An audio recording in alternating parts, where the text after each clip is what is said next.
La santé mentale fait encore peur, n'est-ce pas?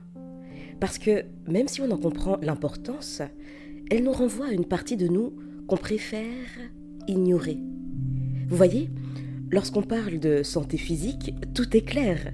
Une jambe cassée, une grippe, un mal de dos, on consulte, on soigne, on en parle à ses proches sans honte.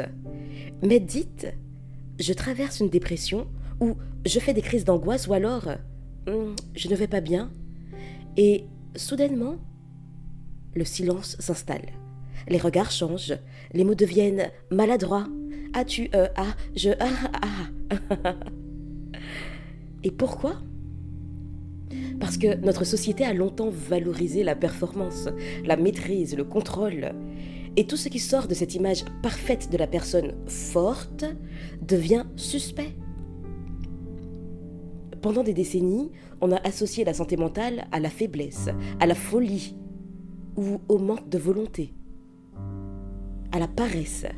Et cette idée est si profondément ancrée qu'aujourd'hui encore, beaucoup de gens préfèrent dire « Oh non, je suis juste un peu fatigué » plutôt que « Je suis triste depuis des semaines et je ne comprends pas pourquoi ». Et ce tabou-là a un coût humain, un coût émotionnel et un coût social. Combien de personnes vivent chaque jour avec une anxiété constante, un sentiment de vide ou de honte, juste parce qu'elles ont peur d'être jugées? Le problème, c'est que le mental ne se voit pas. Là où une blessure est visible, un sourire peut cacher une crise d'angoisse. Un employé modèle peut rentrer chez lui le soir et s'effondrer en silence. Un parent attentif peut porter des blessures invisibles qui l'épuisent à petit feu. Et puis un jour, boum, ça explose. Alors, que faire? Comment rompre ce silence? Premièrement, j'aimerais vous inviter à comprendre une chose simple. La santé mentale, c'est la santé tout court. Votre esprit, vos émotions et votre corps fonctionnent ensemble. Quand un souffre, les autres finissent par le ressentir. Le tout est lié. Exemple concret, une personne vit sous stress constant depuis des mois et elle se dit « Oh, mais non, ce n'est rien, ça va passer ». Et pourtant, elle dort mal, elle a des maux de tête, des palpitations, des troubles digestifs ou les troubles digestifs, les remontées acides. Oui, expérience vécue. Je ris non pas que le sujet soit risible, mais c'est quand même important d'aborder les sujets importants avec un peu de légèreté. Ce qui n'ôte rien à l'importance du sujet et à la profondeur de ce dernier. Et donc, pour revenir à notre exemple, le corps de cette personne tire la sonnette d'alarme. Mais comme elle ne met pas de mots sur ce qu'elle vit, elle finit par s'épuiser. Et c'est souvent à ce moment-là qu'elle consulte. Qu'on consulte. Quand le corps n'en peut plus.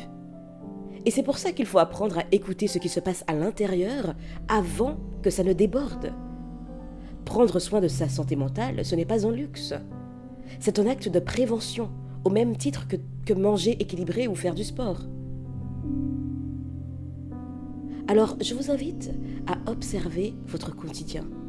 Combien de fois par jour prenez-vous le temps de vous demander « Ok, là, comment je me sens vraiment ?» Pas comment je vais répondre à cet email, ni comment je vais gérer les enfants ce soir, mais juste prendre un temps et vous demander, vous, comment vous vous sentez. Ce simple réflexe peut transformer votre rapport à vous-même et donc votre rapport aux autres et surtout votre état général. Parce qu'en nommant vos émotions, vous leur retirez déjà une part de pouvoir. Une émotion reconnue, c'est une émotion qui commence à s'apaiser. Et si vous avez du mal à identifier ce que vous ressentez, voici une astuce assez simple. Oui, assez simple. 3 fois par jour, oui, un peu comme une prescription de comprimés, matin, midi et soir, arrêtez-vous une petite minute, juste une. Fermez les yeux, respirez profondément et posez-vous 3 questions. Qu'est-ce que je ressens maintenant ? Où est-ce que je le ressens dans mon corps ? Et de quoi j'aurais besoin là, maintenant, tout de suite ? Qu'est-ce que je ressens maintenant ? Où est-ce que je le ressens dans mon corps ? De quoi j'aurais besoin là, maintenant, tout de suite ? Disons que ces 3 questions sont une forme d'hygiène émotionnelle, au même titre que le brossage de dents. Bon, dans une moindre mesure. C'est une manière de nettoyer ce qui s'accumule avant que ça ne se transforme en anxiété ou en colère intériorisée. Parce que oui, la colère intériorisée finit par exploser. Et souvent, elle explose mal et à des moments inattendus. Vous savez, ce tabou persiste aussi parce qu'on a peur du regard des autres. On craint d'être catalogué, trop sensible, instable, fragile ou fou.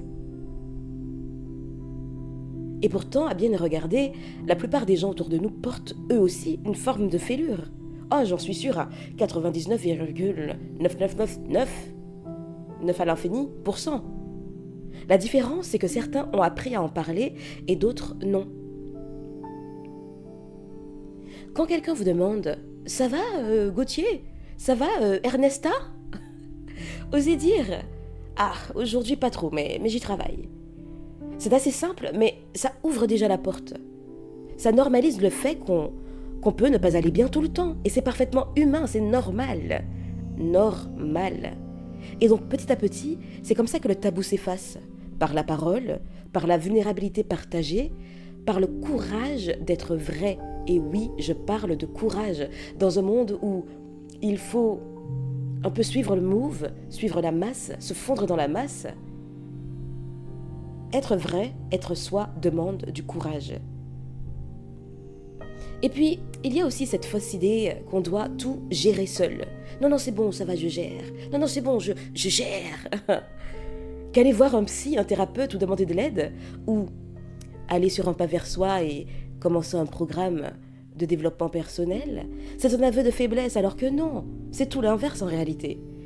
Demander de l'aide, c'est déjà reconnaître que vous méritez d'aller mieux. C'est un acte de force et non de faiblesse. Et souvent en accompagnement, je le répète, vous n'avez pas besoin d'attendre que tout s'effondre pour vous autoriser à être aidé. D'où l'importance de s'écouter, de savoir s'écouter. Et vous pouvez commencer maintenant, là où vous êtes, avec ce que vous avez. Déjà, écouter ce podcast est déjà un pas. Et si l'idée même de consulter vous semble trop difficile, commencez par vous offrir un peu de douceur.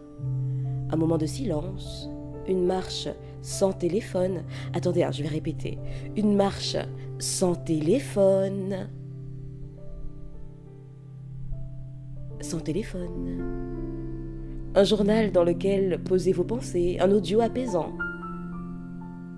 Ce sont des petits pas, mais ce sont déjà des gestes de réparation. Et quoi qu'on en dise, cher ami, la santé mentale est un chemin constant. Un processus lent, parfois inconfortable. Non, que dis-je, souvent inconfortable. Parce que ce chemin demande de faire face à soi-même. Mais c'est un chemin profondément libérateur. Et si vous vous en prenez soin, vous découvrirez qu'en dessous des blessures, il y a de la force, du courage et une envie de vivre plus vrai. Alors, peut-être qu'aujourd'hui, la santé mentale est encore tabou. Mais demain, grâce à chaque personne qui ose en parler, grâce à vous peut-être, cher ami, elle deviendra simplement ce qu'elle aurait toujours dû être. Une partie essentielle, naturelle de la vie humaine. Je vous dis à bientôt et d'ici là, imposez-vous.